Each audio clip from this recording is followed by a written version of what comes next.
When the doorbell rang, they had just finished dinner. Lori, the 12-year-old, jumped up to answer the door before either her father or brother could rise, but she quickly returned to the dining room with a quizzical look on her face. "It's a policeman, Daddy. He wants to talk to you," she reported. A jolt of fear shot through Frank, but he tried to hide it from his children. When he went to the door, he saw the caller was actually a Georgia state trooper. "Are you Frank Parker?" the trooper asked. "Yes," Frank confirmed. "Are you the husband of Meredith Parker?" When Frank nodded, the trooper looked at the two children and said, "May I speak with you in private, Mr. Parker?" Frank felt his throat constrict, and he had to clear it before he could speak. "Bobby, Lori, please go to your rooms. I need to speak with the officer alone." Both kids began to protest, but when their father barked now at them, they jumped and hurried to obey. They weren't used to hearing that tone of voice. Once the children had left the room, the officer turned back to their father. "Mr. Parker, I've been asked to give you some bad news. Your wife's airplane is missing and presumed down. It dropped off the radar tonight approximately halfway between Miami International Airport and Nassau. A Coast Guard ship is in the area now, looking for survivors." The facts were straightforward enough. In her role as regional sales VP for a major multinational corporation, Meredith had set out to visit their Caribbean headquarters in the Bahamas, accompanied by the region's chief financial officer. She was an experienced small plane pilot, so the 180-mile flight to Nassau should have been routine. As a result, Frank had thought nothing of it when Meredith had called to let him know her plans. Now, he was distraught. This had to be his worst nightmare. His wife's plane had crashed at night in the shark-infested waters of the Caribbean Sea. The officer provided a few additional details that did nothing to give Frank any encouragement before he left, promising that the Coast Guard would call with updates in the morning or earlier if there was any news. No sooner had the door closed behind the trooper than both Bobby and Lori came running to his side, anxiety written on their faces, asking questions that their father couldn't answer. Frank knew they had been listening. He would have eavesdropped too if he'd been in their shoes. The three of them clung to each other, each trying to find encouraging things to say to the others. Lori began to cry, and although he was trying to be brave, Bobby's eyes were red as well. Frank did his best to keep it together for his children's sakes, but inside he was frantic. There was no thought of cleaning the dishes or doing homework. Their anguish kept the three of them within arm's length of each other for the rest of the evening.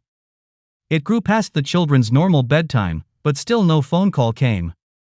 Finally, exhausted by the lateness of the hour and their fears, all three gravitated to the master bedroom, and the children slept with their dad for the first time since they'd been little and afraid of thunderstorms. They were up and trying to eat breakfast the next morning when a representative from the Coast Guard called. The slim hope stirred by the call was quickly dashed when the officer told Frank that the cutter searching the area had found nothing. Frank called the principal at the middle school the kids attended to let her know why Bobby and Lori would be absent that day. Then he went to check on the two of them, only to find them in front of the television watching a report on the missing plane on CNN. Frank wasn't sure whether to let them keep watching or turn the set off, but before he could reach a decision, the phone began to ring again, and from that point on, whenever Frank would hang up from one call, another would come in. Not surprisingly, the first calls were from Meredith's parents and his own. All were frantic with worry while still trying to project a false optimism that she would miraculously be found. Frank promised to call back immediately with any news. Next came the calls from their friends and colleagues of Meredith. All wanted to say or do something to help, but none of them had any idea how to do so. The conversations were short and awkward. Most difficult of all were the calls from the media. He should have expected those, but Frank was caught off guard when the first reporter phoned, and he talked to the reporter from the Journal-Constitution much longer than he wanted. Then representatives from other media began calling, and when Frank realized what was happening, he began screening all the calls and returning only those from people about whom he cared. Sometime during all this activity, the procession of neighbors and friends began, each set coming to their door with condolences and with food. At first their generosity was appreciated because Frank had no energy for preparing meals, but soon he and his children had more food than they could hope to eat in a week. It was an old Southern tradition to express concern and condolences with food, but while Frank appreciated the gesture, every roast and casserole was a bitter reminder that his wife of 20 years was almost certainly dead. The next few days were horrible. The Parkers were virtual prisoners in their own home, kept there by their desire not to have to deal with other people and by their hope for some news from the Coast Guard. Frank made daily calls to the office in Miami for updates, but the reports were always negative. Then, 5 days after the state trooper had arrived on their doorstep, came the news they'd been dreading. A Coast Guard officer called to tell Frank that wreckage from his wife's plane had been found. There were no signs of any survivors. "I'm sorry, sir," the officer concluded, "but we're going to have to cease search and rescue operations at this time." Frank wanted nothing more than to hide away and mourn in solitude. But that option was not available. Instead, he faced a seemingly endless list of responsibilities, all painful. The worst, of course, was having to tell Bobby and Lori the sad news and trying to console them. When they had finally calmed down, he had to phone relatives and close friends to let them know. Next was a call to their church to arrange for a memorial service, followed by one to the newspaper to submit an obituary. Then came more calls to share the time and date of the service. By the time he was done, Frank felt physically and emotionally exhausted. Somehow the family made it through the service and began the slow, painful process of trying to resume a normal life. The following week the kids returned to school, and the resumption of their routine seemed to help a little. Frank was not so fortunate. Now a whole new set of duties fell on his shoulders. At the urging of a friend, Frank contacted an attorney to find out what his legal responsibilities were. He was shocked to learn that he would have to petition for a death certificate. "But her plane crashed at sea," he protested. "How can there be any doubt?" "I know," the attorney commiserated, "but in the absence of a body and a physician's certificate, the court must make a formal declaration." "Am I going to have to wait 7 years?" Frank asked in distress. "No," the attorney assured him, "in a case like this where an individual has been lost at sea, there's usually no significant delay. After the attack on the World Trade Center, death certificates were issued within a matter of days even though some of the bodies were never identified. You may have to answer some questions, but typically such cases are resolved very quickly." "I can get the petition started for you," the attorney went on. "I can also help you get all your other documents changed." When Frank looked confused, the attorney said, "You know, like any joint bank accounts, your mortgage, your insurance, car titles, your will, anything like that. While I do that, you need to contact your wife's company to see about any benefits to which you may be entitled, as well as to claim any personal belongings." Frank shook his head in weariness. In his grief, he hadn't never stopped to think just how complicated it would be to untangle the life he and his wife had shared. Now he faced another chore that he dreaded, calling on the widow of John Collier, the financial executive who had been on the plane with Meredith. Frank had met Collier only a couple of times at his wife's company functions, but he had taken an immediate dislike to the executive. In Frank's eyes, Collier was one of those egotistical types who thought he was smarter than everyone else. In the brief time Frank had spent with the man, Collier managed to drop enough names and boast about his accomplishments enough to leave a bad taste in Frank's mouth. But that wasn't his widow's fault, Frank reminded himself, and he felt he had a duty to call on her. Frank had phoned ahead, so Amanda Collier was expecting him. As the two exchanged condolences, Frank realized that she was probably the only one who truly knew how he was feeling. When they'd been seated in her living room, she asked kindly, "So how are you doing now, Frank?" "It's hard, Amanda, it's really hard. I just can't accept that she's really gone. So many things keep reminding me of her." He shook his head helplessly. "You know what's the hardest thing?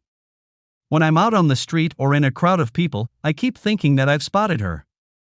The other day, I must have scared some poor woman half to death when I chased her down because I thought she was Meredith." He looked at the floor, recalling the memory and his emotions when he had realized what he was doing. Amanda watched him with sympathetic eyes. She knew there weren't any words to help. Finally, he looked up at her. "And how about you, Amanda, how are you doing?" "It's not easy, Frank." "But I'm going to make it," she told him. "The truth is I'm probably doing much better than you. John and I didn't have any children, so I don't have to console the way you do. Also, and I wouldn't tell this to anyone else, John and I weren't getting along very well before all this happened. I'd caught him having a couple of flings in the past, and I think he was in the middle of another affair. If this hadn't happened, we'd probably be headed for divorce before too long. I'm so sorry to hear that, Amanda, Frank told her sympathetically. I can only imagine the conflicting emotions you must be feeling. Yes, she agreed. One moment I'm relieved that I don't have to deal with his cheating anymore, and the next I'm filled with guilt because I don't feel sadder. And despite everything, there's a part of me that still misses him. Are you going to be okay financially? Frank asked, trying to change the subject. I'm not sure, she admitted. The good news is that the company provided life insurance on Frank, and because he died while on business, with the double indemnity clause I'll receive twice the face value. The bad news is I'm going to need every penny of that money because I've learned Frank had made a series of bad investments in the futures market and severely depleted our net worth. What Amanda had said about her late husband did not surprise Frank. It took no stretch of the imagination for him to believe that an egotist like John Collier would not prove a faithful husband. For that matter, the idea that Collier would fancy himself a wheeler dealer in the market was entirely in keeping with Frank's mental picture of the man. What did grab Frank's attention was Amanda's mention of the company-paid life insurance. He remembered his attorney's advice and made a mental note to contact the benefits department of Meredith's company right away. If Collier had been covered, surely Meredith would have had a similar policy, and until he could find a job, those funds might come in very handy. After chatting a few minutes longer, Frank arose from the couch. Amanda, please forgive me, but I'm going to have to cut my visit short. Billy and Lori will be getting out of school soon and I've got to go pick the two of them up.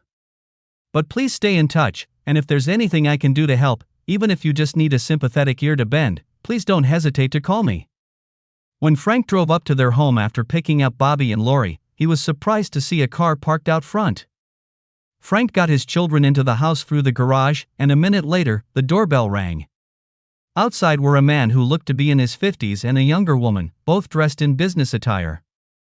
I'm Special Agent Harold Barnes, the man introduced himself, and this is Special Agent Celia Murray. We're with the Georgia Bureau of Investigation. We'd like to come in and ask you a few questions in conjunction with your wife's disappearance.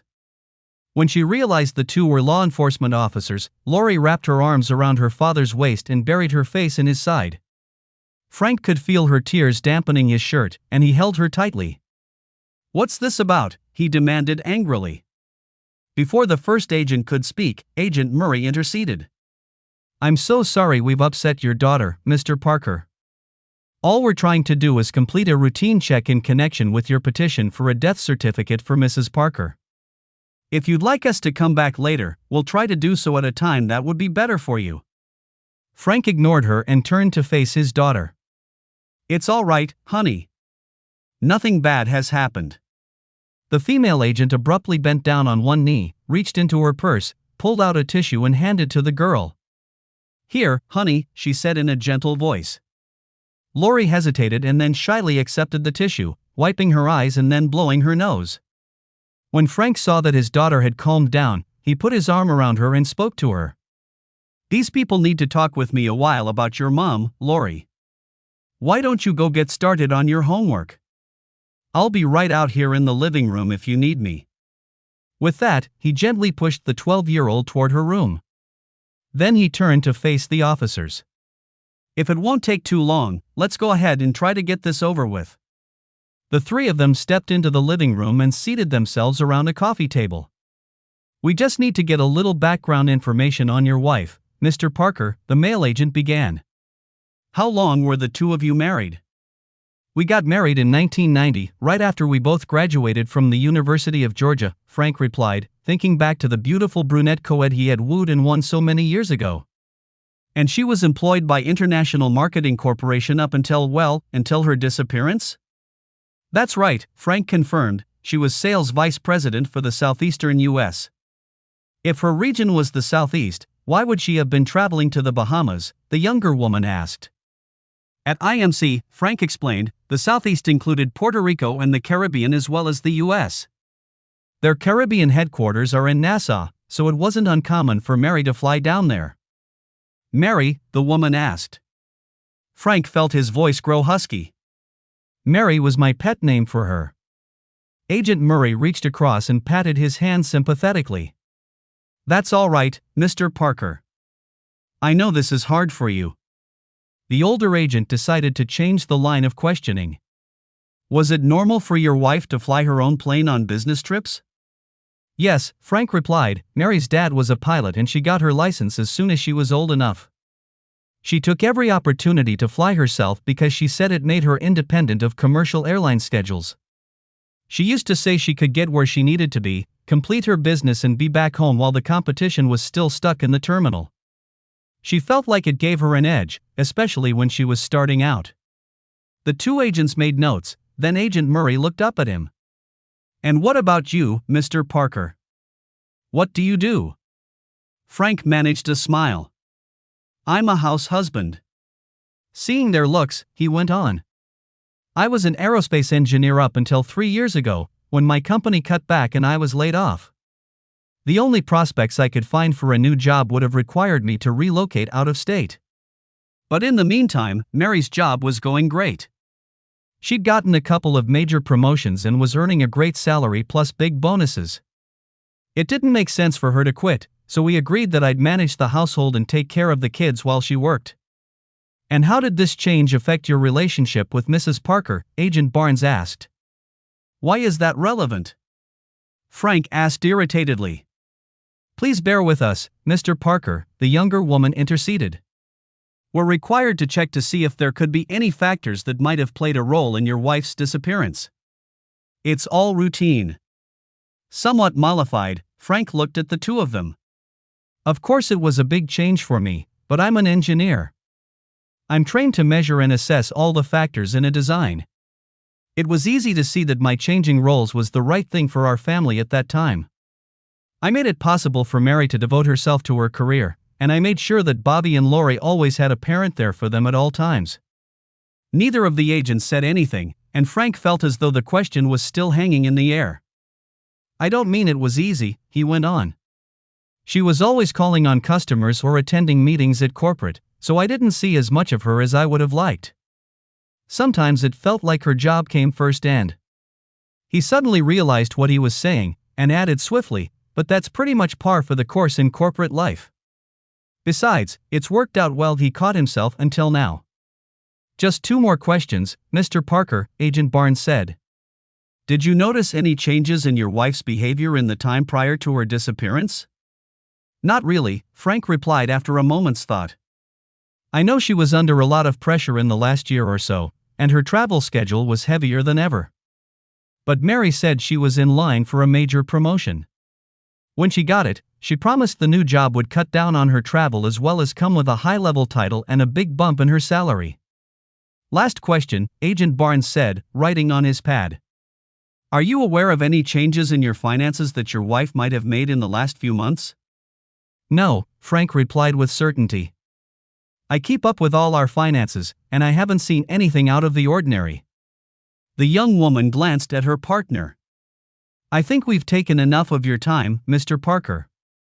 We should be able to wrap all this up pretty quickly, and we'll let you know as soon as we've concluded. In the meantime, if you think of anything you feel we should know, please call me at this number. As she spoke, she handed him her card, and the two agents headed for the door. Frank headed back to his children's bedrooms to make sure they were getting their homework done. Both looked busy when he peeked in their rooms.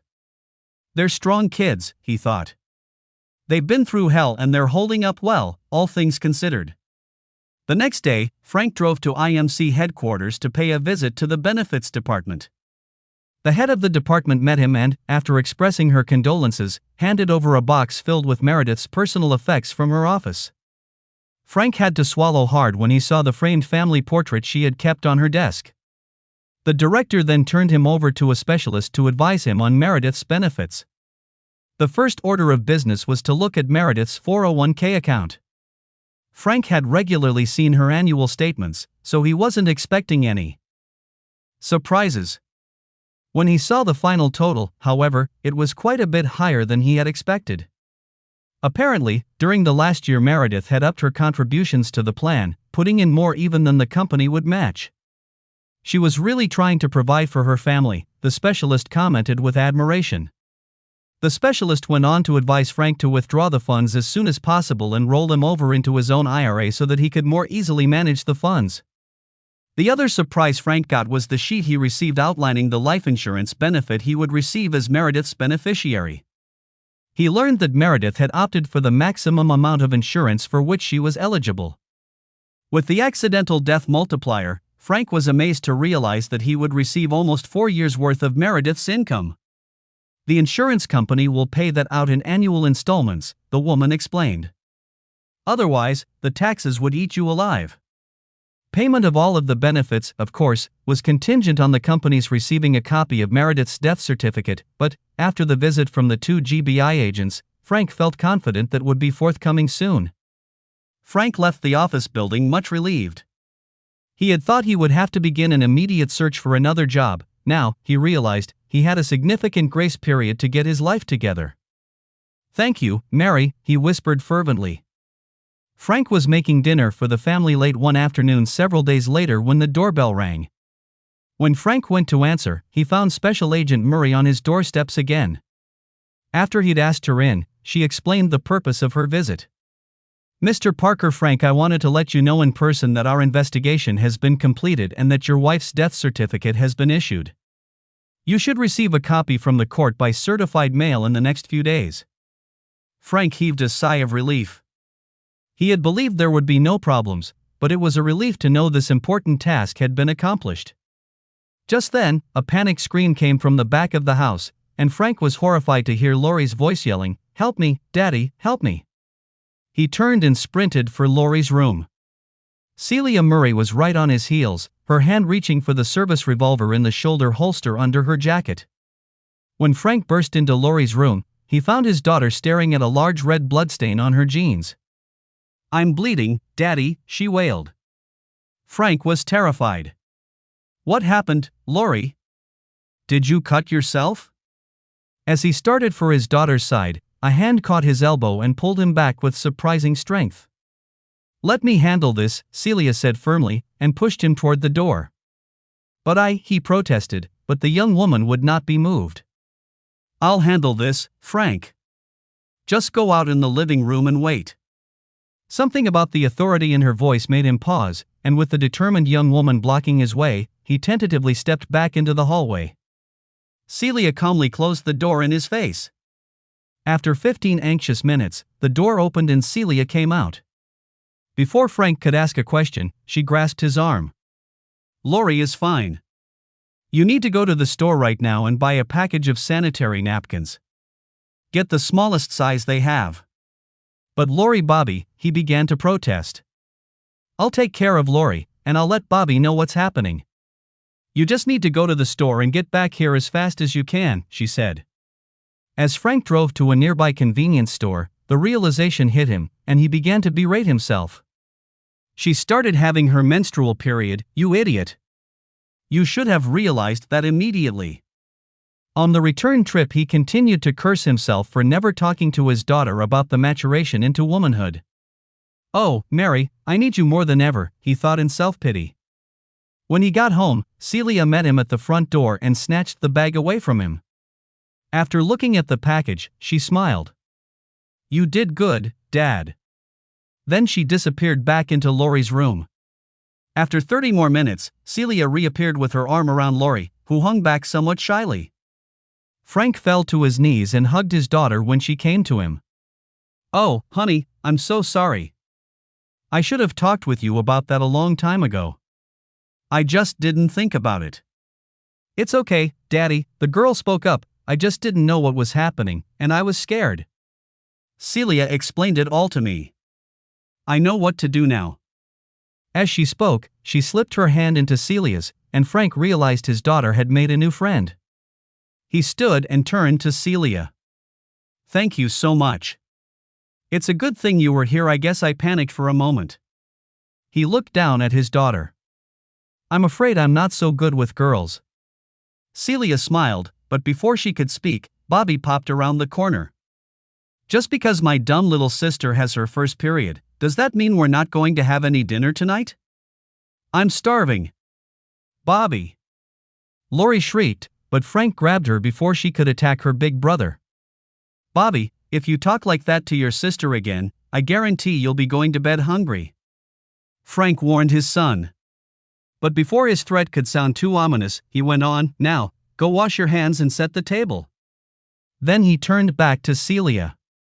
"The least we can do is offer you a meal for all you've done. It isn't exactly gourmet cooking, but there's plenty to eat."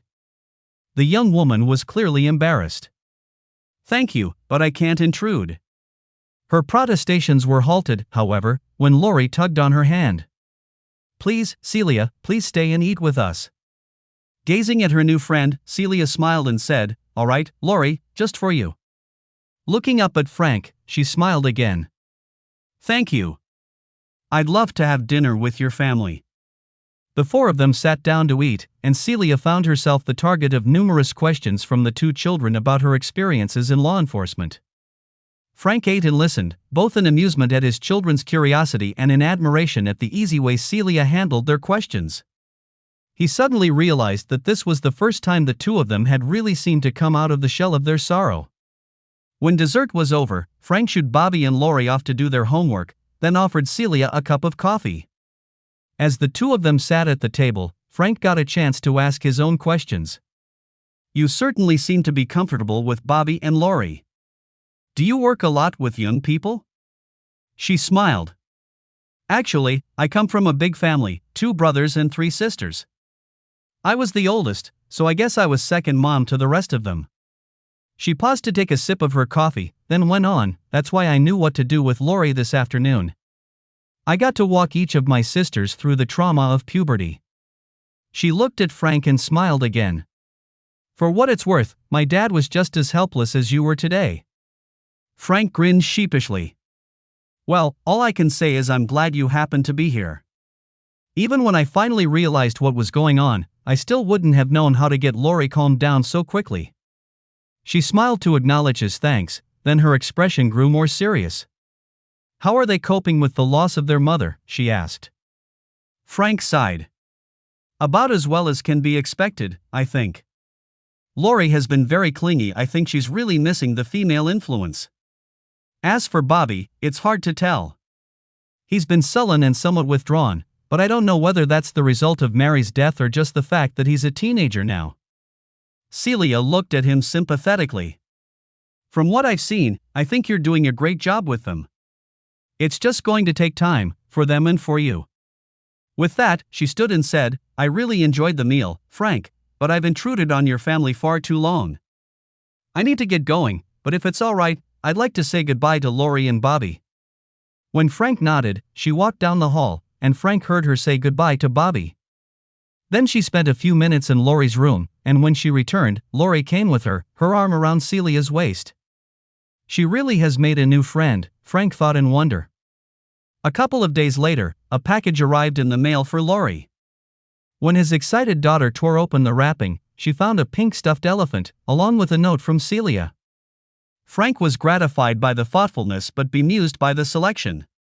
Lori's too old for stuffed animals, he thought, but he was surprised to see the toy given a prominent place on Lori's bed. "I guess there's still some little girl left in her yet," he conceded. He called Celia's office the next day to thank her. "I would never have thought of that," he admitted, but somehow it was just the right thing for Lori. Celia was delighted that his daughter was pleased with her gift, and made Frank promise to keep in touch and let her know how Lori and Bobby were doing. A couple of weeks later, Frank was paying bills one morning when he got a call from Bobby's homeroom teacher. "I'd like to meet with you to talk about your son," the teacher told Frank. "He's having some discipline problems in school." Frank agreed to meet with her the next day, but he decided not to say anything to Bobby that night. He wanted to wait until he learned what was happening before confronting his son. The meeting was set for the following day after classes. While the kids were at phys ed, Mrs. Soldana, the homeroom teacher, told the concerned father that Bobby's behavior in class had grown worse over the last few months. "I didn't want to say anything at first because I know he's been through so much," the teacher explained, "but it seems to be getting worse. He's become increasingly disengaged from his classes, he's not doing his homework, and his other teachers tell me he's not paying attention in their classes. He's always done so well up to now, but his grades are really going to plummet this semester if he doesn't do something to turn things around." Frank was troubled. "How much do you think being a teenager has to do with this, Mrs. Soldana?" There's no question that's a tough age for kids, especially boys, she told him, but we're used to that. I think his mother's death is affecting him more than he may have let on to you. You may want to consider getting counseling for him. Frank thanked the woman and returned to his car to wait uneasily for his kids to finish their gym classes. He was upset to learn about the problems Bobby was having, and was determined to have a long talk with the boy. When Frank got Bobby and Lori home, he sent Lori to her room to get started on her homework, then led Bobby into the master bedroom. The boy's face darkened. He knew he was in trouble. Frank recounted his visit with Bobby's homeroom teacher and cited some of the examples she had given him. "What's going on, Bobby? Why are you acting this way?" Frank demanded. "No reason," the boy replied sullenly. "Come on, you're smarter than that," his father shot back. "Don't you care about your grades?"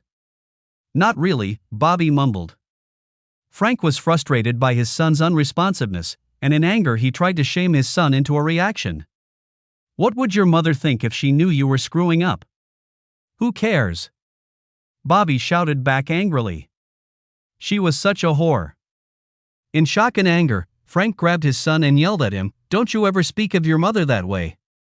How can you say such a thing?" Frightened by his father's fury and the pain of his tight grip, the boy whispered, "I saw her. I saw her making love to that man." As soon as the words were off his lips, he collapsed onto the bed and began to sob. In astonishment, Frank sat down on the bed beside his son, put his arm around him and held him as though he were a small child. "It's all right," he kept repeating, trying to calm the boy's obvious anguish. When Bobby's crying had subsided, Frank lifted his son's head. "It's all right, Bobby. I'm not mad at you. Just tell me what you saw." His son looked at him tearfully. "It was last fall. You let me ride my bike to school one day, but I forgot my math homework, so I sneaked out at lunch to come home and get it. While I was looking for it in my room, I heard Mom come in. I didn't want her to catch me, so I hid. That's when I heard the man's voice." "What man?" Frank asked, a little too quickly. "I don't know," Bobby said, "some guy. I never saw him before." "That's okay," Frank soothed him, "just tell me what happened next." "They came in here, and then it got quiet, so I thought I could sneak out. But then I heard Mom make a funny sound and I was scared and I looked in and they were on the bed, and they were fucking." The words poured out of his mouth faster and faster as though he was desperate to spit them out, and when he finished he began to cry again. "Why did she do that, Dad? How could Mom act like such a whore?" As Frank listened to his son's story, he felt himself go numb. But he had no time to deal with his own emotions. His son needed him. "I understand, Bobby. It's okay. I'm sorry you had to see that, but I'm glad you told me." He took his son gently by the shoulders and turned him around to face him. "Sometimes people we love make mistakes or do something we don't like. That doesn't mean we don't love them anymore, it just means we don't like what they did. I don't know why your mother would do that, son, but I know she loved you and Lori very much.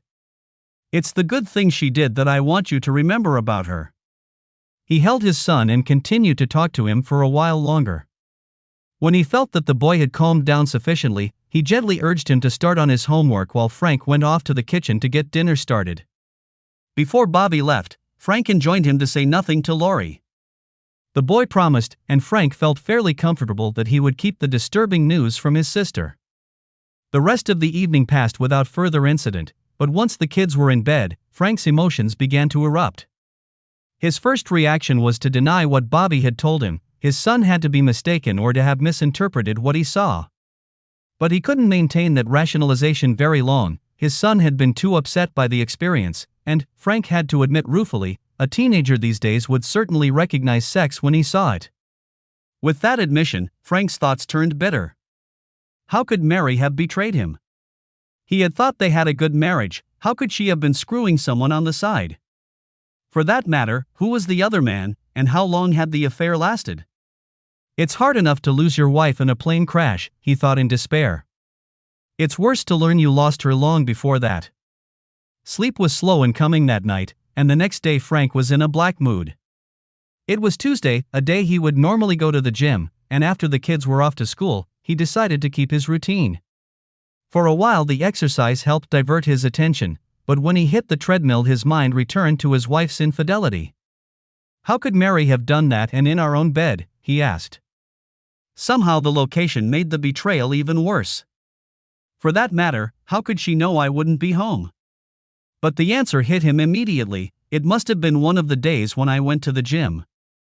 I'm such a creature of habit, she would have been pretty certain the house would be empty. But the answer to that question immediately raised others. If she planned her little assignation to fit my schedule, that doesn't sound like it was a spur-of-the-moment thing. How often did she meet him there? It couldn't have been every week, her travel schedule would have interfered. Every question seemed to raise another, each only added to his anguish. He did his best to act normally around Bobby and Lori, but over the next few days, he continued to suffer. He found himself making a trip to the drugstore to buy antacids. He'd never had stomach problems before. Compounding his misery was the lack of anyone to talk to about his discovery. He certainly didn't want to involve his parents or Merediths. He knew the news would be devastating to them. Likewise, he didn't want to talk to his friends and risk becoming the subject of gossip in the neighborhood. And, he thought, I certainly don't want to risk having any of schoolmates teasing Bobby or Lori. He felt trapped. He was working at his desk one evening when he noticed Celia Murray's card. She told me to call her if I had any additional information, he remembered, but in truth he was desperate for any excuse to share his news with someone and get another perspective. He called the cell phone number she had handwritten on the card, and when he identified himself, Celia seemed pleased to hear from him. But her tone changed to one of concern when he told her he needed to talk with her. Are Lori and Bobby okay? She asked anxiously. They are, but I'm not, he replied. Could you possibly have lunch with me tomorrow? This isn't the kind of thing I want to discuss over the phone. She quickly agreed and suggested a place near the GBI offices where she worked. It's a quiet little place, we should be able to talk, she assured him. When he hung up, Frank found himself feeling a bit better at the prospect of unburdening himself. Celia was waiting in the restaurant when Frank came through the door. She smiled in greeting, but her smile quickly disappeared when she saw the pained expression on his face. After they were seated and had placed their orders, she could stand the suspense no longer. For heaven's sake, Frank, what's happened? You told me to let you know if I had any more information about my wife, he said. Well, I don't know if this is relevant to your investigation, but I just found out that Meredith was cheating on me. As he said that, he was ashamed to feel tears flood his eyes and run down his cheeks. Celia reached across the table and grabbed his hands. Oh, Frank, that's horrible. Tell me what happened. The whole story of the meeting with Bobby's teacher, the confrontation with his son and Bobby's anguished revelation came spilling out, interrupted only by the arrival of their food. Celia listened quietly, letting him tell the story at his own pace. Only when he'd reached the end did she speak. Poor Bobby, she said, it's no surprise he's been acting out in school. This must have been eating away at him ever since it happened. And then with her death it's no wonder he's been so conflicted. She'd released Frank's hands when the waitress had brought their order, but now she leaned across the table to reach for him again. I can hardly imagine what this had done to you, Frank, she said quietly, and Frank could see the sympathy in her eyes. Was there any indication that something was wrong, Frank? Now that you look back, did you see any clues? She asked. No, he said, I can't say I saw anything. You know what they say, the husband is always the last to know. He looked down at his untouched plate for a second, then back up at the woman. Ever since she got her big promotion, our sex life had fallen off pretty sharply. But between the pressures of her new role and her travel schedule, I figured it was understandable. I didn't like it, but I felt like I had to accept it for our family's sake. She kept telling me things would get better once she moved up to the national level, but, he paused, I guess that wasn't to be. Then he scowled. What's killing me is I don't have any answers. I don't know who the bastard she was sleeping with was. I don't know when their affair started or how long it had been going on. I don't know if she was in love with the guy or if she was planning to leave me. Worst F all, I don't know why she would do that to me and the kids. Celia squeezed his hands. Frank, please listen to me. The truth is that you're not likely to ever get the answers to your questions. You're going to have to let all that go. With her death, none of that matters anymore. All you can do is focus on taking care of your family and yourself. I know you're right, he said, but it just hurts so bad to be betrayed that way. It makes me wonder when she stopped loving me. No. Celia said fiercely, you're wrong. Whatever else may have happened, it's clear that Meredith still cared deeply about you and the kids. Look what you found out at IMC, she bought the maximum life insurance to make sure you all were protected. She maxed out her contributions to the 401k plan to put money away for your future. I don't know what else happened in her life, but those sure look like caring acts to me. Thanks, Celia. I'll try to remember that. As they stood to leave, he looked down at the table. Neither one of them had touched their food. I guess I'm not a very good lunch date, he said wryly. Don't worry about that, she replied lightly, missing a meal or two is probably a good thing for me. Frank looked down at her slim shape. It sure looks good to me, he thought. Then he was startled to realize he was thinking about her in a sexual way. It's been a long time, he told himself ruefully. As they walked out the door, she took his arm. Please stay in touch, Frank, and let me know if there's anything I can do. I'd really like to help. Then she reached up and gave him a kiss on the cheek. As she turned away, Frank thought he saw a hint of a blush on her cheeks. Driving back home, Frank was surprised to find that his mood had lightened. I guess I really needed to get that off my chest, he told himself. The next Saturday, Frank had been out in the yard picking up limbs that had fallen during a storm. When he got inside, he saw Lori talking on the telephone. He turned to Bobby, who was standing nearby. Did someone call? Frank asked. No, Bobby said dismissively, she's just talking to her new BFF Celia. Frank was surprised. Does she call Celia often? And what's a BFF? Oh, Dad, Bobby replied in exasperation, you're so out of it. BFF is best friend forever. Just then, Lori looked up and saw her father. Daddy, can we ask Celia over for dinner? Let me talk to her, he said, extending his hand toward his daughter. When she handed him the phone, he said, Hi, Celia, I guess you heard that. Would you like to have dinner with Lori tonight? Bobby and I will be here too. He heard her melodic laugh followed by a quick acceptance. Great, he said, why don't you get here about 6 o'clock? After they'd concluded arrangements, Frank hung up and turned to his daughter. Well, she's coming, he said. I hope you're happy. Oh, yes, Daddy, she squealed. Well, in that case, you and Bobby need to start doing some straightening up around here so she doesn't think we live like pigs. Oh, Dad, do I have to? Bobby complained, but before Frank could reply, the boy turned and started to pick up the clothes he'd left in the den. He's still a teenager, Frank thought, but he seems to be doing better. As he turned to head for the kitchen, Frank began to consider what dish he could make. Definitely something better than spaghetti and meatballs, he thought, remembering the first time Celia had eaten with them. He finally decided on a fish dish he considered one of his specialties. He felt confident in his ability to make it, and the kids liked it well enough, which was always a plus. To do that, he knew he'd have to make a trip to the grocery store. Explaining his errand to Bobby and Lori, he enjoined them to stay in the house till he got back. He found a nice piece of salmon in the seafood department, and then decided to pick up some dessert from the bakery. I ought to pick up a nice bottle of wine while I'm at it, he thought, and turned his cart down the appropriate aisle. After finding what he wanted, he made a detour to the store's floral department and picked up a bouquet for the table. On his way home, he began to think about what he was doing. I'm really going all out on this meal, he realized in surprise. He finally decided it was because he owed Celia a good meal. After all, I did ruin her lunch, he told himself. Celia rang the doorbell promptly at 6 o'clock, and before Frank could get to the door, Lori was already showing her in. To Frank's amazement, even Bobby deigned to present himself, and the teenaged boy actually made a little polite conversation. For his part, Frank found himself feeling a bit awkward and inarticulate, but if she noticed, Celia made no sign. Instead, she chatted happily with Lori and willingly went with her to see something the girl wanted to show Celia in her room. By the time the two of them reappeared, dinner was almost ready. The meal proved a great success. Celia was suitably impressed by his cooking skills. "Ooh, a man who can cook.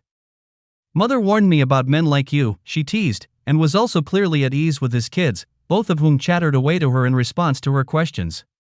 When dessert was finished, she insisted on joining in the cleanup, and with her help the dishes were soon cleared, rinsed, and put in the dishwasher to be run later. At that point, Bobby wandered off to resume a video game he had paused, and Lori wanted to watch a favorite program she had TiVoed, so the two adults refilled their wine glasses and wandered out to the living room. "Frank, everything was wonderful," Celia complimented him. "I don't know when I've had such a good time. Thank you so much for asking me. I think Lori would never have spoken to me again if I hadn't," Frank laughed, and Celia joined him. "She's a wonderful young lady, and you're lucky to have her," she responded. "And her dad does pretty well too." Frank felt his face flush. But then Celia's face took on a more serious look. "Frank, in addition to having a lovely time with you, I'm glad you invited me because there's some information I want to share with you." Frank caught the new tone in her voice and looked at her curiously. "This is highly confidential, Frank, but I feel I know you well enough to trust you. And it concerns you, at least indirectly." Now she definitely had his attention. "As you know," Celia began, "the GBI had to make a routine investigation before a death certificate could be issued for your wife. And, as you also know, we found nothing to give us any reason not to proceed with the declaration, which was duly issued." She took a deep breath and continued. "Naturally, we did the same thing on John Collier, but there we found a few oddities. For one thing, it appears he was in financial trouble after a series of bad investment decisions." Frank nodded. What Celia said mirrored what Amanda Collier had told him. "Moreover, in the last few weeks," Celia went on, "the security department at IMC let us know that they have uncovered what appear to be significant irregularities in the Southeastern Region Accounting Department, the function that John Collier headed. Even more disturbing, they believe they've uncovered a fraudulent invoicing scheme that may have embezzled millions of dollars from IMC, and John Collier appears to have authorized it." "Poor Amanda," Frank commented, "she didn't deserve this." But then he began to process what Celia had told him, and new possibilities began to arise. Could John Collier have had a hand in the crash, he asked. Could it have been a way to cover his tracks? When Celia said nothing, Frank's imagination went into high gear. What if Meredith found out about Collier's scheme? What if he murdered her to silence her and used the plane crash to hide the evidence? Could he still be alive? Maybe he's tucked away in some villa by the sea, laughing at all of us? "Slow down, Frank," Celia urged, "you're getting carried away. The most likely scenario is still that the plane went down unexpectedly, just like we've thought all along. If Collier was indeed involved in an embezzling scheme, the crash cut short his plans. We'll investigate all the possibilities, but we can't jump to conclusions, and neither should you."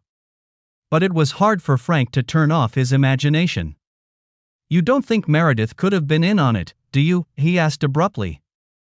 Celia sighed. "It's not impossible," she conceded, "but we don't think it's likely. In the first place, if she were involved, that would mean she was planning in advance to abandon her family. It's unusual for a mother to abandon her children, especially kids their age," she said, gesturing toward the kids' rooms. Collier, in contrast, had no children, and his wife has indicated that their marriage was on the rocks at the time of his disappearance. Moreover, unlike Collier, Meredith's finances were in good shape, and she did nothing prior to her disappearance that would suggest she was in on any scheme, assuming there was one. In fact, if anything, her actions were just the opposite of someone planning to disappear. But all that is just speculation. The one fact we do have, Celia went on, is that Meredith's plane did go down at sea. She had hoped to calm Frank, but as she looked at the man, she could see that he was still upset by her revelations. "Frank, you've got to promise me that you won't say anything about all this. It's highly confidential, and if word got out, it could jeopardize our investigation. It could also get me fired." That brought Frank up short. He realized that Celia had taken a risk in confiding in him, and he owed her an obligation to keep quiet. I understand, Celia, and I promise I won't compromise your investigation. But I have to ask, why did you tell me all this? She looked at him seriously. It's highly unlikely, Frank, but there's always the possibility that you might hear something or find out something that could help us shed light on all this. If you do, Frank, promise me you'll contact me right away. No Lone Ranger acts, please. He returned her look. I promise, Celia. Then he smiled. Besides, having to contact you again wouldn't be such a chore. The smile she gave him seemed to brighten the room. Shortly after that, Celia had to leave. Before doing so, she made a point of saying goodbye to both Bobby and Lori. Frank noted that Bobby actually paused his game to say goodnight, a real compliment coming from him. Once again Lori walked her friend to the door, extracting a promise from Celia to call her. But this time, after Lori had hugged her, Celia made a point of leaning back inside the door and bestowing a kiss on Frank's cheek. As she walked to her car, Lori looked up at her father and said, "She likes you, Daddy." Frank smiled at his daughter and clasped her to him. "Well, I like her too."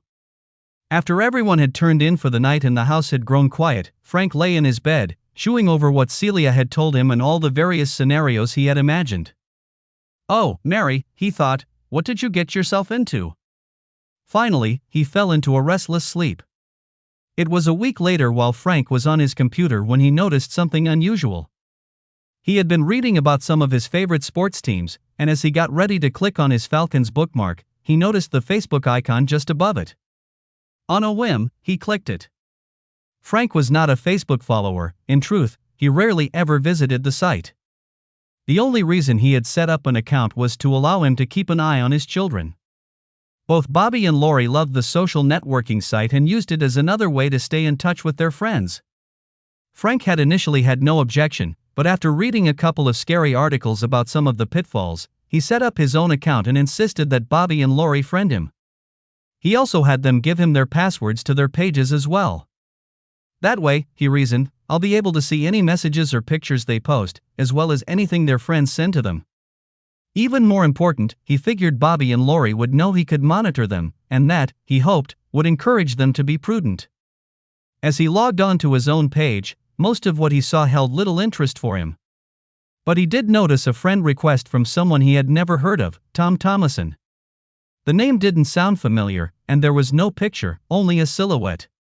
When Frank clicked on the name, the stranger's page blandly informed him that personal information was available only to friends. "Hey, Bobby," he yelled, "do we know a Tom Thomason?" His son walked into the room and saw that his father was looking at Facebook. "Oh, that guy. Just ignore him, Dad. He's been bugging me to friend him for weeks now. I just delete his requests." Lori popped into the room just then. "Yeah, he's been trying to get me to friend him too. He's just some Facebook creep." That was enough to catch Frank's attention. Some unknown person not only wanted to make contact with him but also with his children. There were all kinds of scam artists out there, Frank knew, and a few far worse predators as well. He was alarmed, but he didn't want to frighten his children, so all he said was, "You two did exactly the right thing," he assured them. "Don't ever respond to anyone you don't know well over the internet." Grasping for ways to protect his family, he had a sudden idea. I wonder if Celia could help us find out who this Thomason creep is? He called her at home, and she must have seen his name on caller ID because she answered warmly, "Hi, Frank." "Hi, Celia, I'm glad I caught you. Is there any chance you could come over?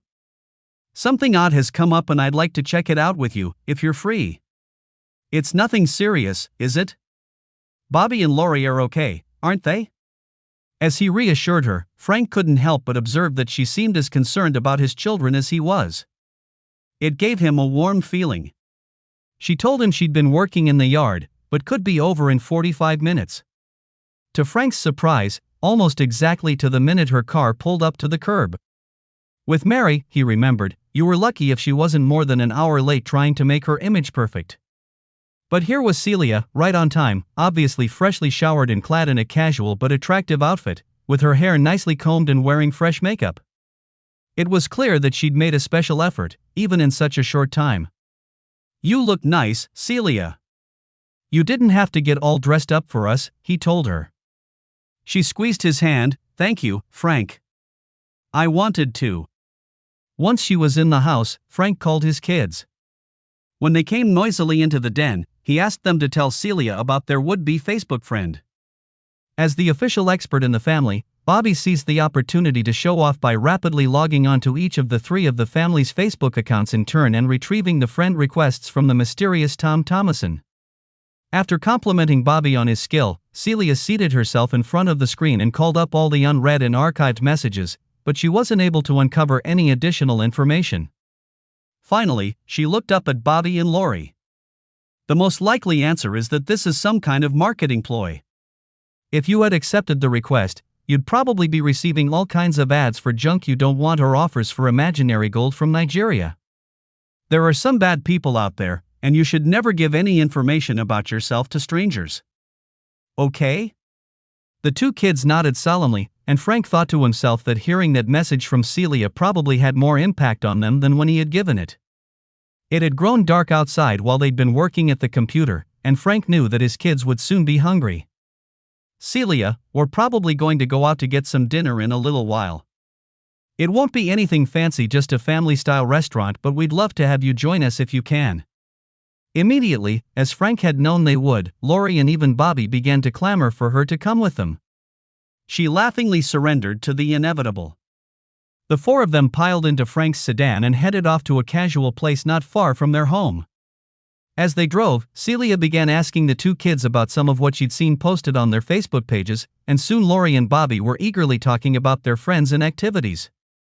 As he listened to the conversation, Frank marveled, Celia probably already knows more about what's going on in Lori's and Bobby's lives than Mary ever did. He recalled that on the rare occasions before her death when they'd all gone out together, Meredith's conversations revolved mainly around her job. He felt guilty for his disloyalty, but he knew it was true. The lively conversation continued through dinner and the trip back home, and Frank was pleased when Celia came in the house with them. The kids promptly plopped themselves in front of the TV and asked Celia to come watch with them, but she begged off. I need to talk with your dad a while. She took his hand and led him into the living room.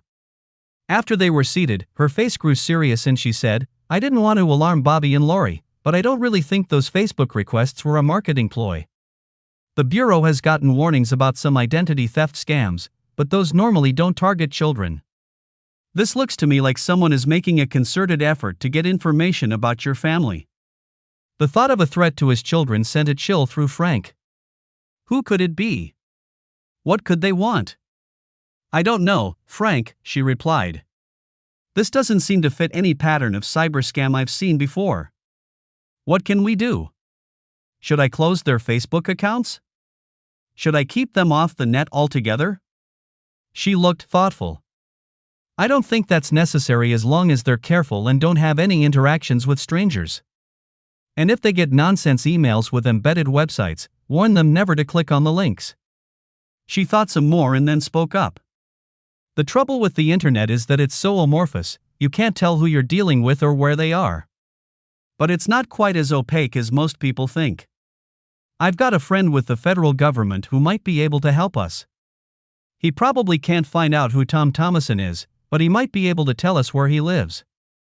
Let me make a phone call on Monday and I'll let you know what I find out. With that, she arose and went into the den to say goodnight to the two kids.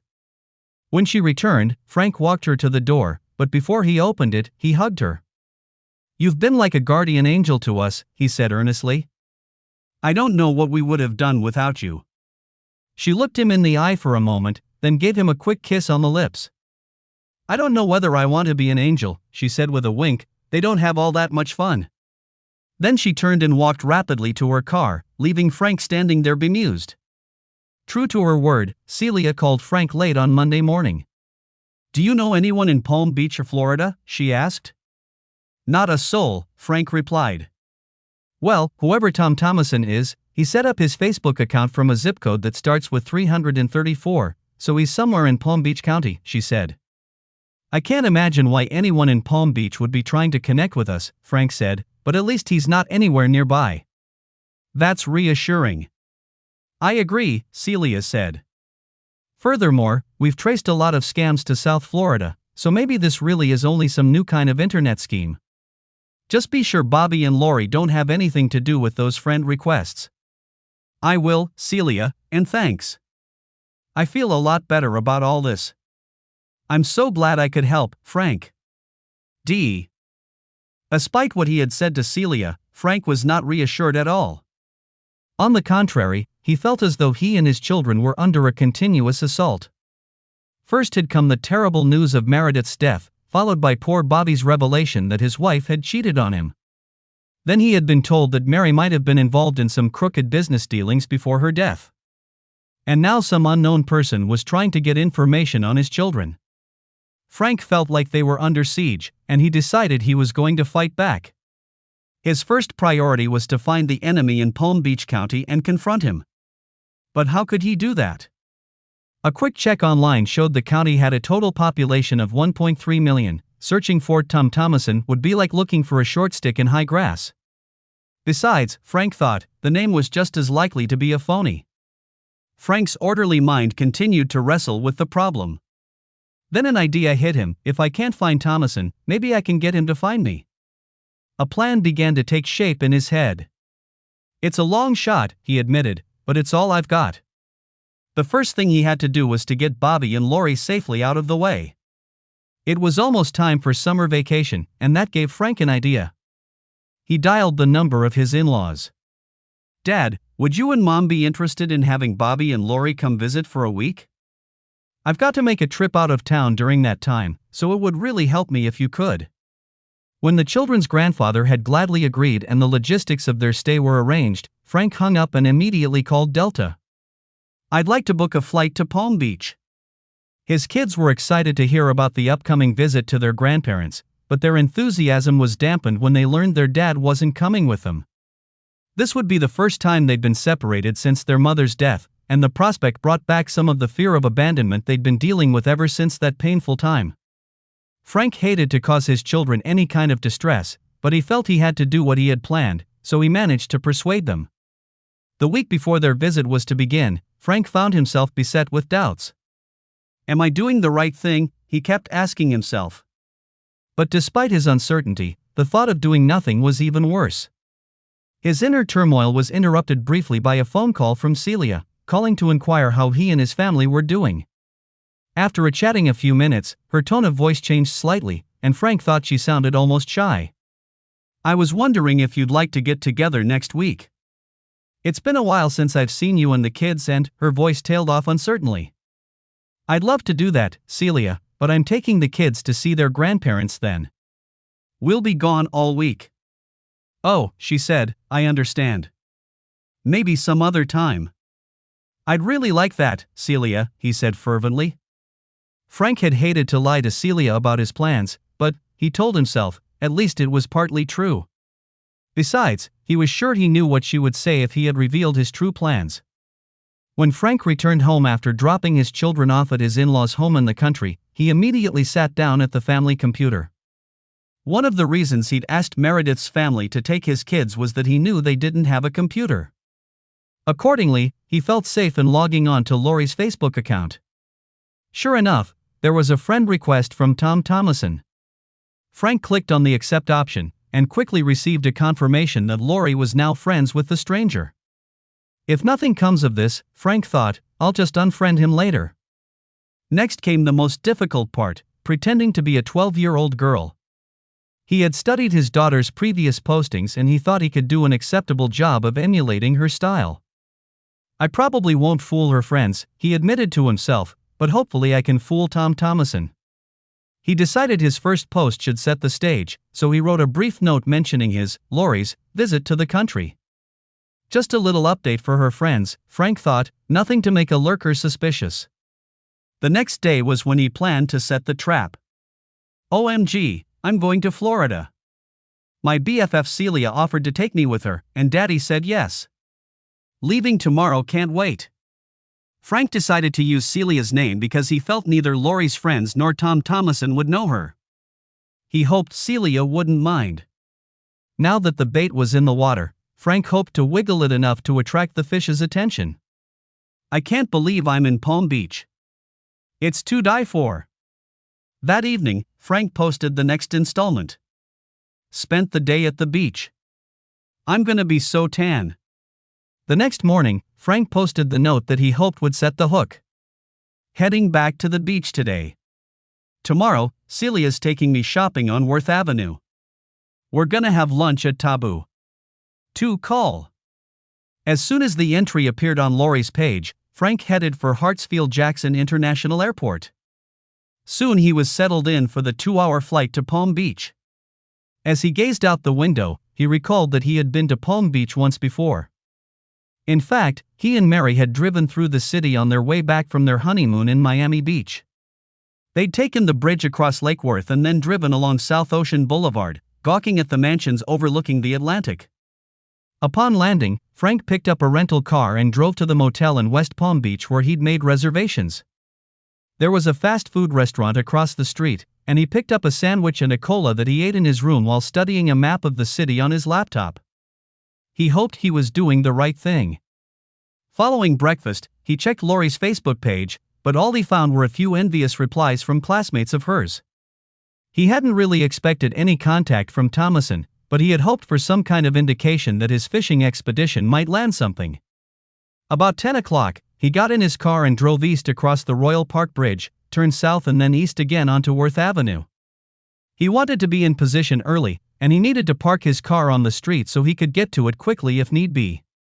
After circling the block where the restaurant was located numerous times, he began to wonder if he'd miscalculated, but suddenly a car pulled out just ahead of him and he was able to pull into the vacated parking spot. After feeding the meter, he walked along the street in front of the restaurant. Spotting a bench in the shade, he gratefully took a seat. He brought along a baseball cap and sunglasses, and he put those on in hopes of disguising himself. Then he pulled out a copy of the Palm Beach Post and pretended to read while scanning the street.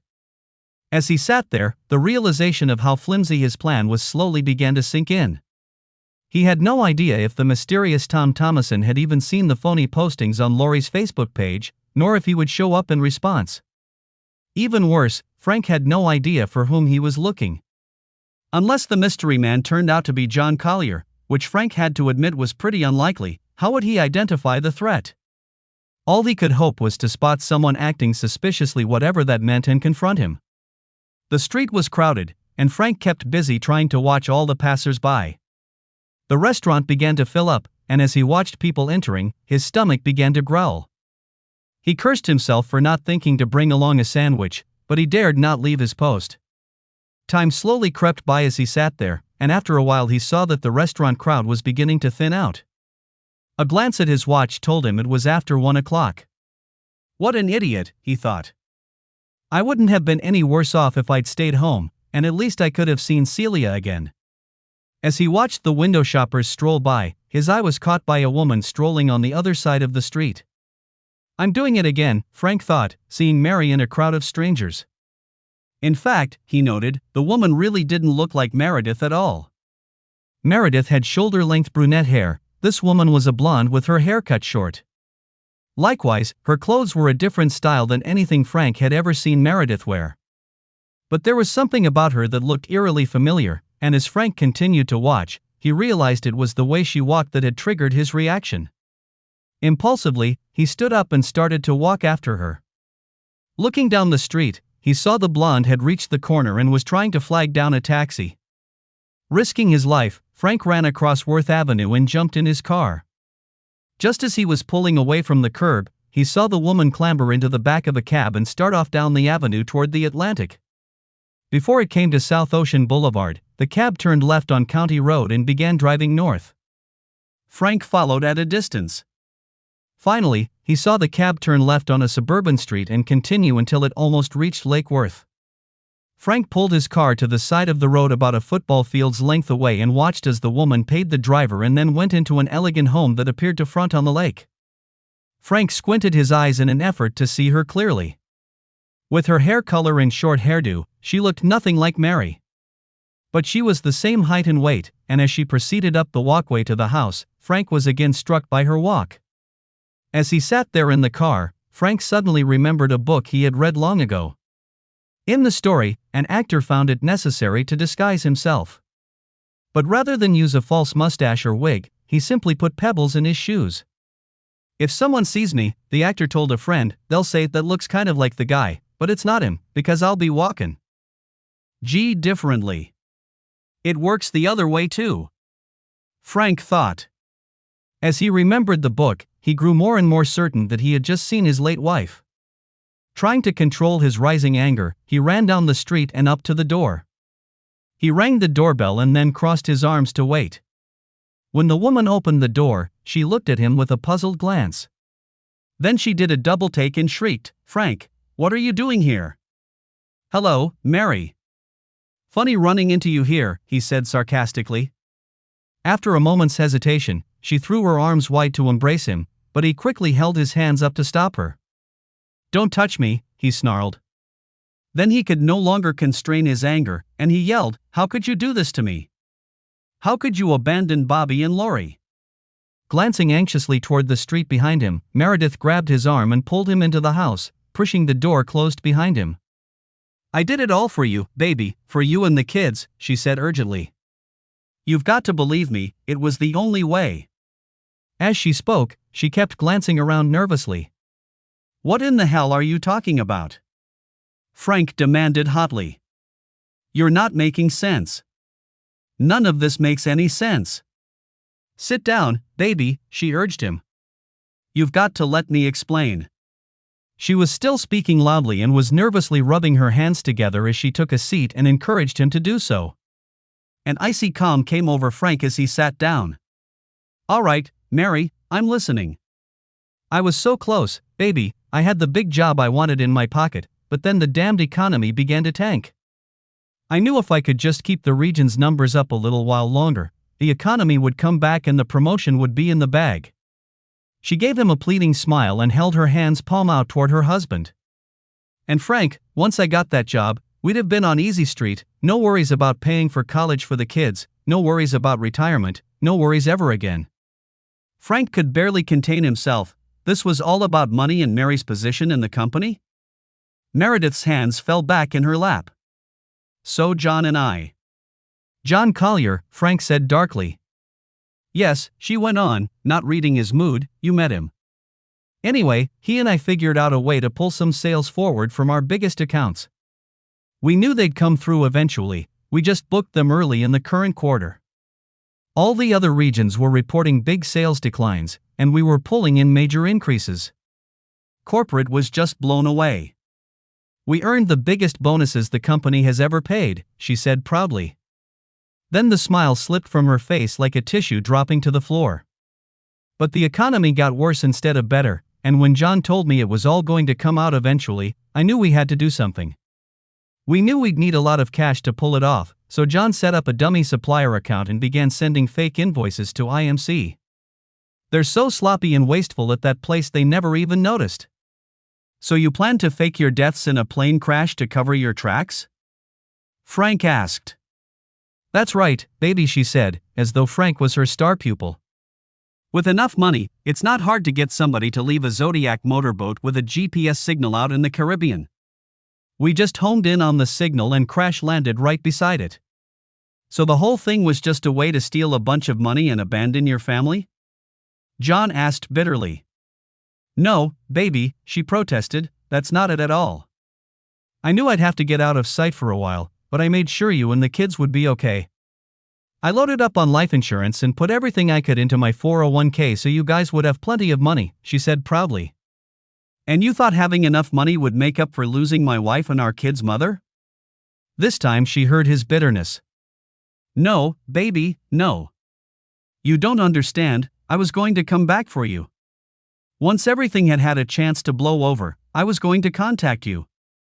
We could go someplace safe, baby, we could be together." As she spoke, her eyes continued to dart around the room. Frank looked at her with a stony gaze. "There's just one thing you've left out," he said in a flat voice. "What's that, baby?" she asked. "You forgot the part about you fucking John Collier," he said. She was startled at first, but then she stood and lifted her arms to him. "No, baby, it wasn't like that. John and I just worked together. We were never more than colleagues at work. "Don't lie to me, Meredith," Frank snapped. "Bobby saw you two together in our bedroom." She gasped. "Oh my God, Bobby saw us?" "Oh, that's terrible." A sob caught in her throat, but then she recovered and straightened up again. "It was just the one time, baby. He told me he wouldn't help me unless I gave myself to him. But it was just the one time, I swear it." Frank stood up. Ignoring her, he looked around. "Come on out, John," he said loudly. "I know you're back there somewhere." Meredith continued to wail, "No, baby, it's just me. It was just the one time." But before she could continue, John Collier emerged from the bedroom. He was wearing a bathrobe and his hands were stuffed in his pockets. "Give it up, Mary, he knows," Collier snarled. Even though he'd guessed that the two of them had been living together, hearing Collier use his wife's pet name caused Frank to bristle. Meredith began to weep. "He must have found us through Facebook," Collier hissed at her. "I warned you, but you just had to check up on your two brats." Then his tone changed to something cold and hard. "But it doesn't matter now. We've got to get out of here." He turned to Frank and from the pocket of his robe pulled a snub-nosed automatic, which he brandished in Frank's direction. "As for you, bright boy, you're the only one who knows we're still alive." "No, John, no!" Meredith screamed, but Collier ignored her. "It looks like your kids are going to lose their daddy as well as their mommy," he said with a sneer, as he raised the gun at Frank. "I wouldn't do that if I were you," came a voice from the entry hall. All three of them jerked around to look in amazement as the figure of Celia Murray emerged, holding her Smith & Wesson automatic leveled at Collier. Before Collier could react, a second voice spoke up from behind him, "Drop the gun, Collier. It's all over." Special Agent Harold Barnes stepped out of the kitchen, his pistol also trained on Collier. The former accounting executive glared at the two agents with hostility, but then his shoulders slumped and he dropped the gun to the carpet and slowly raised his hands. While Barnes kept his weapon trained on Collier, Celia swiftly stepped behind the sullen man and twisted one of his arms behind his back, cuffing him at the wrist. Then she swung his other arm down and clicked the second cuff shut. Once Collier was secure, she repeated the process with Meredith. When the two were lying on the floor, Barnes got on his cell phone to the Palm Beach Police Department. A second call went to the local FBI office. In a short while, the house was swarming with uniformed and plainclothes officers. Frank just stood to one side, looking on in a daze. As the two fugitives were being led away, Frank peered carefully at them both.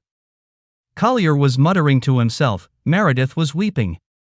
Neither glanced in Frank's direction. When they were gone, Celia went over to Barnes and gave him a hug and a kiss on the cheek. "Thanks for coming with me, partner. I owe you big time." The older agent smiled. "Nah, you don't owe me anything. Solving this case is going to look real good on both our records." As Barnes left, Celia finally looked at Frank. To his amazement, she walked over to him, threw her arms around his neck and began to sob. "You big idiot, don't you ever do that to me again. You could have gotten yourself killed." He held her tightly until her crying subsided. Then he tilted her back away from him enough to look at her face. "What are you doing here?" he asked. "How did you know where to find me?" She smiled through her tears. "Lori called me to chat. When she told me that you weren't with them at their grandparents' house, I got suspicious you were going to do something stupid and started checking around. When I saw her posts on Facebook, I called the airlines and found out you had booked a flight to Palm Beach. I talked Harold into coming with me, and we've been following you ever since this morning." She shook her head. "We almost lost you when you took off after that taxi, but Harold guessed which way you turned and he was right." Frank held her even tighter. "I guess you really are my guardian angel," he said, and kissed her. 2 years later, Frank pulled the collar of his coat tighter around his neck. The humidity was high as always, and the wind off Puget Sound was cold and damp. Still, Frank thought, it feels good to be here. The past 2 years had been hard in many ways. While it had been a terrible shock to Frank to find his wife alive, the impact on Bobby and Lori was even worse. Having to see her brought to trial and convicted on multiple criminal charges only added to the family's pain.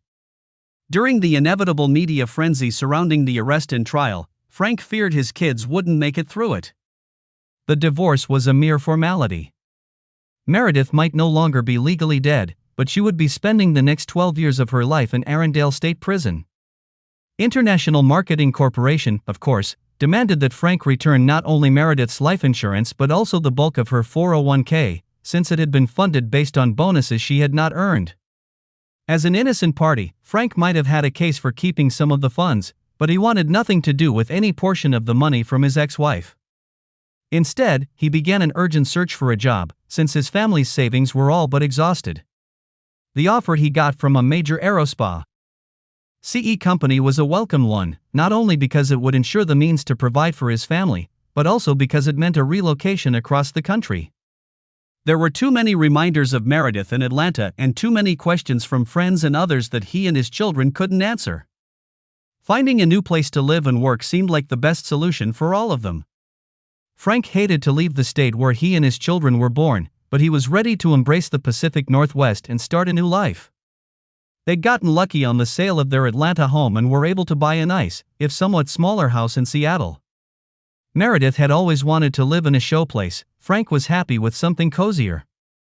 The kids seemed to like it too, and they were already making friends at their new school. He came in off the deck and looked around for his car keys. Finding them, he stuck his head in the kitchen to look for his wife. "Come on, Angel, let's go pick up our kids." Celia smiled happily at him.